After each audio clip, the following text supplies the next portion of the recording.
Oh boy, after all that plot and calling from EGAD, we're actually going to be, doing stuff now. Yay.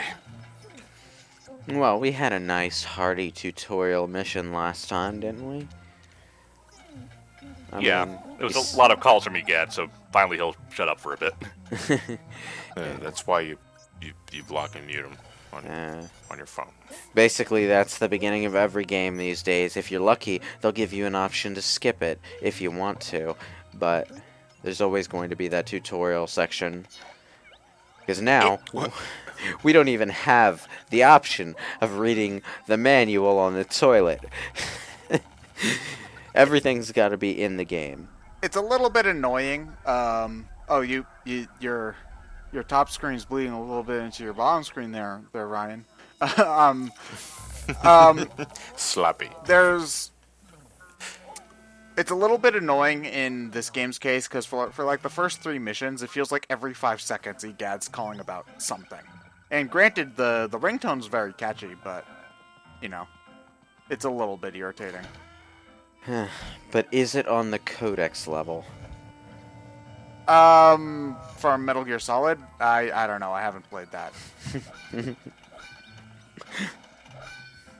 Nah, but like, I just mean, you spend a lot of time on the codec in that game, at least on your first playthrough. Aren't you supposed to be incorporeal, dude? They're as incorporeal as they feel like, really. Yeah. If they will themselves enough, they can interact with the physical world. You've seen the movie Ghosts, right? No. The Patrick Swayze one? Yes, the Patrick Swayze. I have not seen any Patrick Swayze movie.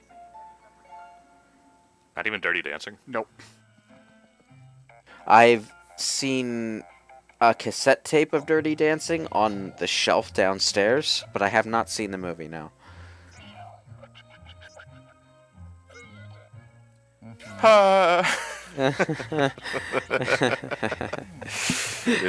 Uncultured swine.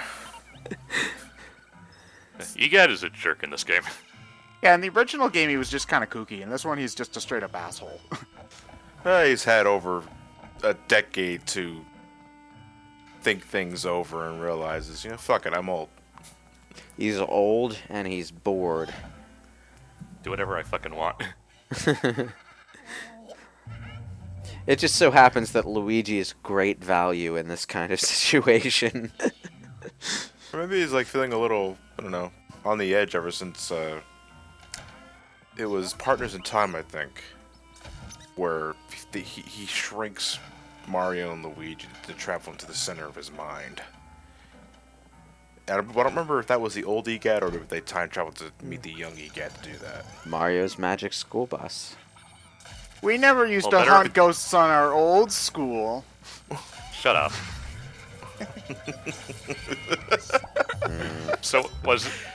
I guess, John, was this before or after he opened the copy shop in the Bean Bean Kingdom? This will probably be after. Because I know Mario games don't have any sort of continuity, but I always like to think that every game that's released after takes place after, unless noted otherwise. And the only one that can note otherwise is Yoshi's Island. No. Actually, John, Captain Toad takes place before Mario 3D World. Also, Mario Galaxy 2 takes place at the same time as Galaxy 1. It's really stupid. No, Lois, don't. Split timelines. Oh, okay, I got it. Luigi's Mansion Dark Moon takes place in the timeline where Luigi lost Mario in the original GameCube game. That's why he's got the crappy house, you see. Yeah. So yeah, this is the timeline where Luigi didn't get the mansion. So is there a different branching timeline for every possible ending of Luigi's Mansion, then? If this is like the rank D ending... All leading to a different spin-off. So, Mario Tennis is has to be the one where Luigi gets the really good mansion, I guess? I don't know. Now that's chaos theory. The Mario vs. Donkey Kong series is in the timeline where Luigi gets the tent because all the money went to Mario's new mini Mario toys. Yeah, Mario is a multi-billionaire with his goddamn toy company and medical practice, and I guess he does plumbing still. And he doesn't consider fixing the national debt. And guess who funded 99.856% of his Kickstarter campaign? That's a very specific number. Well, there was I'd like to Peach, know who the but other she was a 0.2%. cheapskate. It was mostly Luigi. Well, Peach can't use taxpayer funds on such high-risk Oh yeah, startups. she can. No, she has to use those. This isn't a democracy; it's a monarchy. She can do whatever the fuck she wants. Yeah, but she's too. No, I'm not saying because of like any sort of legal or ethical boundaries. She's too busy spending that money on the castle, golf course, tennis court, and baseball field, and party room. Don't forget all the kart racing. Party room, don't you mean party pocket dimension? Plural. Yeah, like the one where they're all shrunk down to fit on a cake. Yeah. Peach's birthday Don't cake get me is started. is the worst Mario Party board. No, well, okay, maybe that's not true. The one where you like buy hotels in Mario Party 8 is pretty bad too. Don't get me started on that last vacation she took where she got these superpowers from emotions. Has anyone on YouTube done a top 10 worst Mario Party boards yet? Oh, I'm sure someone Yes, probably several thousand. If it's a top 10, it's been done before. yeah. Well, I'm not as much of a fan of the ghosts in this one as the original. I love these little scenes where you just kind of poke in on them, doing whatever the hell. Like, they're always It really does give cute. them some personality, yeah. It also lets you kind of get an idea of what's going on in that room, so you know what to expect when you get there. Mm-hmm. That kind of thing, I think, would have worked better in a game that kept to the Luigi's Mansion 1 exploratory formula. Yeah, I agree. Because I don't remember there being too much of that in the original. Yeah, there wasn't really anything in the original Luigi's Mansion where you could tell what was gonna come up whenever you entered a new room. So it was. Well, there's just a certain amount of missed potential to the concept when the game is essentially stage-based, because you can never peek too far ahead into the game at any one time. really, the So- idea that there's multiple mansions is also kind of a whole. It's kind of necessary for it to be a stage-based game because, like, I don't know how you would cohesively fit the multiple mansions together if you were going to have the entire area be like as open-ended as the original Luigi's End. Well, not open-ended, but if you were going to have an open world like the original Luigi's Mansion, you would really, I think, having multiple mansions wouldn't really work for that. I don't know. Also, Ryan was playing this it at could, but- 7:13 at night. It could work, but it would take some doing, because you'd essentially have to create 3 somewhat smaller versions of the standard formula and then string them together into a singular difficulty curve. I just like how that grandfather clock has a digital face. Nobody can read normal clocks anymore, John.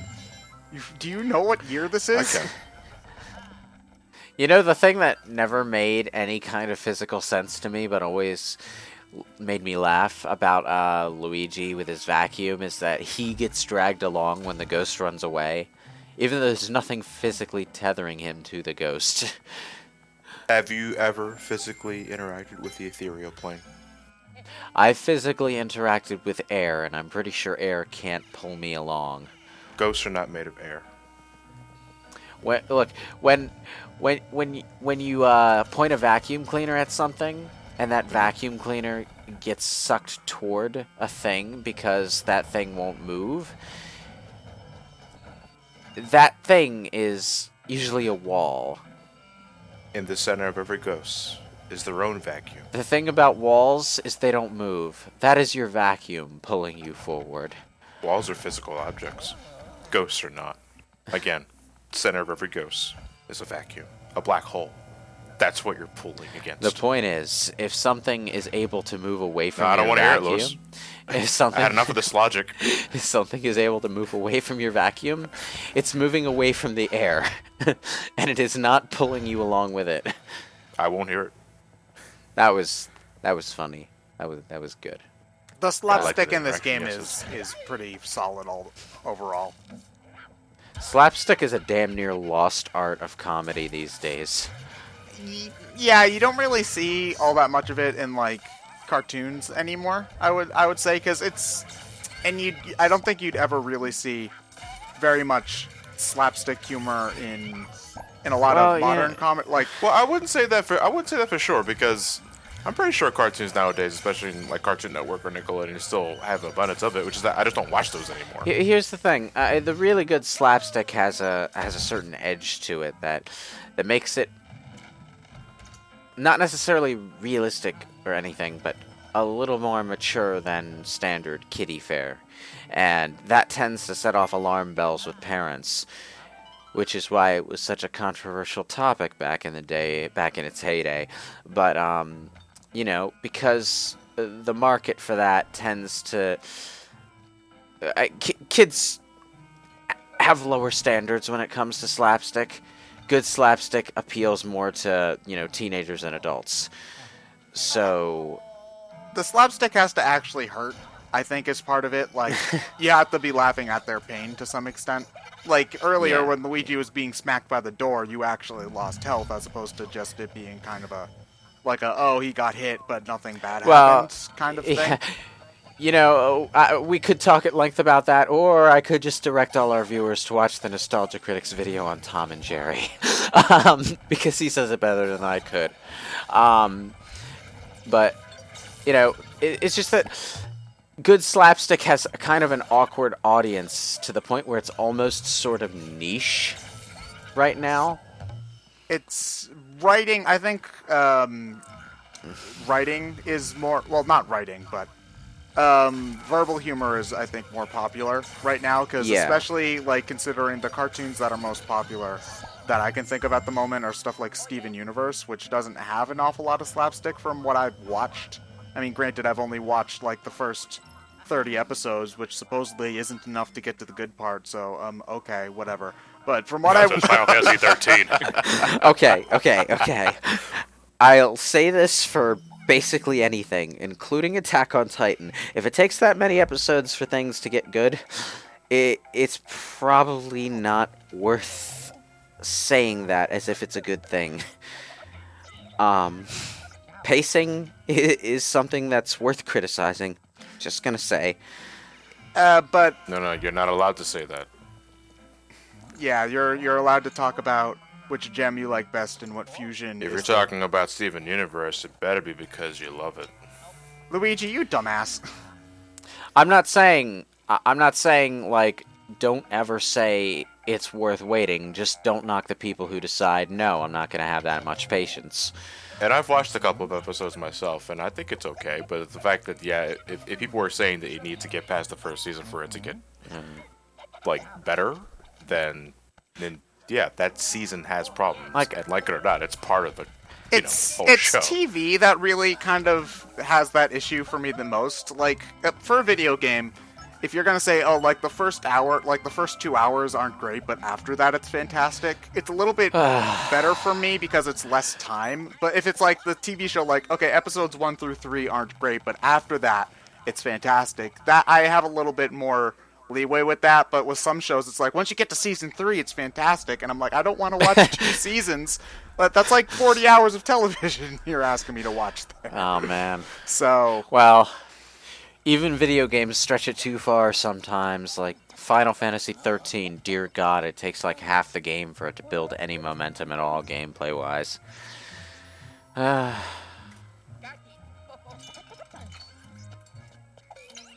So Luigi never played with those. What are they called? The little not like the leg. Blocking the whole things. Yeah, he never played with those as a kid, so he doesn't know how to fix it himself. The dummy. Oh man. Money. Oh, but not enough money. But you're still hungry.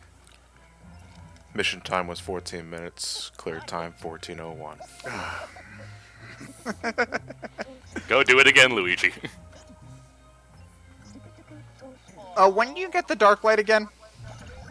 I think next mission. Next mission. Okay. Probably. Yeah. All right, because I do have a minor issue with the game. Well, the beginning of the game, I should say, but that will be best talked about next time. So, yeah.